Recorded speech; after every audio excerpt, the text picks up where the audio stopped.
So let's talk a bit about strategy today.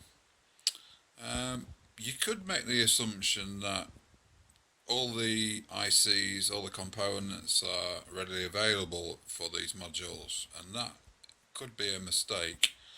This particular module from the Mutable Instruments range is fairly new. I think it was discontinued somewhere around 2022.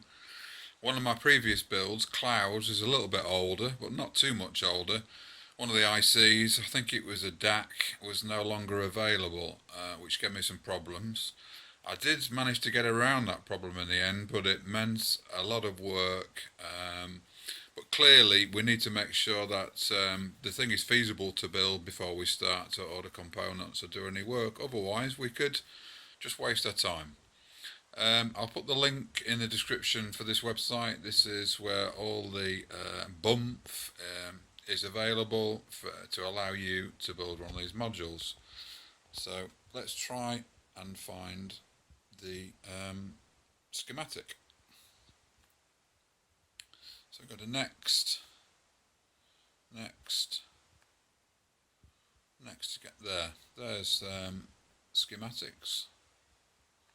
Let's have a little look in there. So on the first page, it looks like a microcontroller, which it is. Focus STM32F373.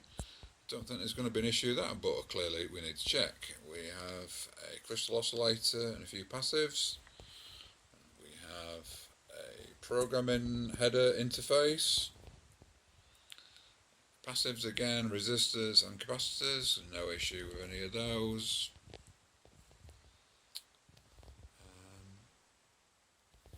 I'm not sure what that is, but again, clearly it's just a header of some description and some resistors, so that's not a problem. Let's move on to the second page. What do we have here? That's an IC, which is linked to the microcontroller on pins 2 and 3 and 4 there. Looking to the right of it, we see some LEDs. Looks like that's a twin package LED with a red and green element, and there's 6 of them. So there's 6 channels on the panel, one of those for each of the channels. We clearly need to make sure that one's available. LED driver of some description. Don't think it's going to be a problem, but we need to check. What do we have over on the right? We have some potentiometers. More potentiometers. I don't know which are which. I think there's some sliders on the front panel and also some rotary potentiometers, maybe standard potentiometers. Let's have a look. They're connected to an IC. Focus. I can see 4051 and I believe that's a multiplexer IC,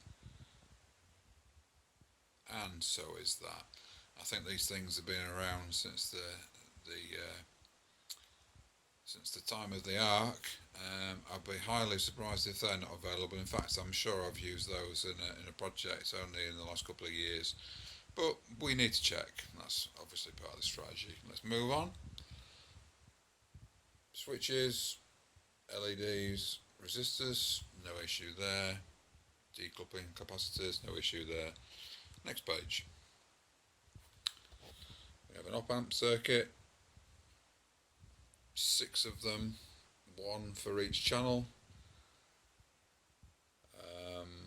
These look like they're rail-to-rail op-amps and probably the input to the DAC. I don't see any issues there, so my experience tells me I'm not even going to bother looking for those. They're going to be readily available on DigiKey or mouse or whatever. Decoupling capacitors, no problem. What do we have here? It looks like a transistor switching circuit. I should say these are for the gate inputs.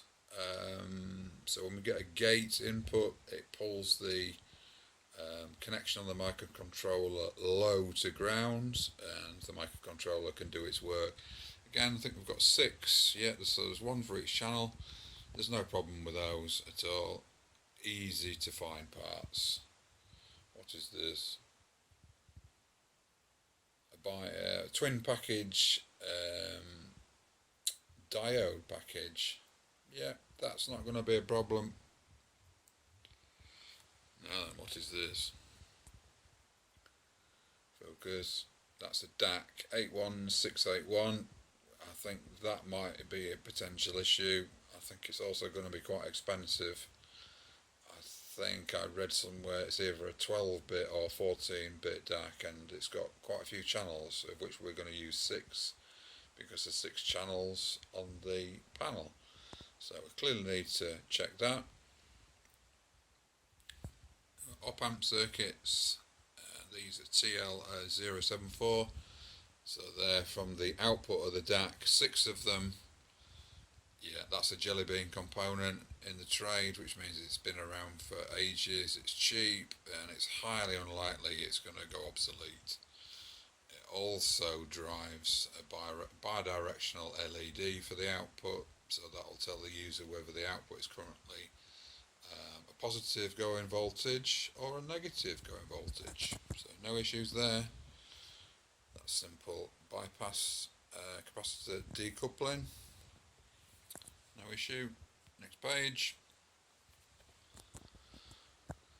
And we've got a connector. Looks like this is the power supply. What is that? Focus.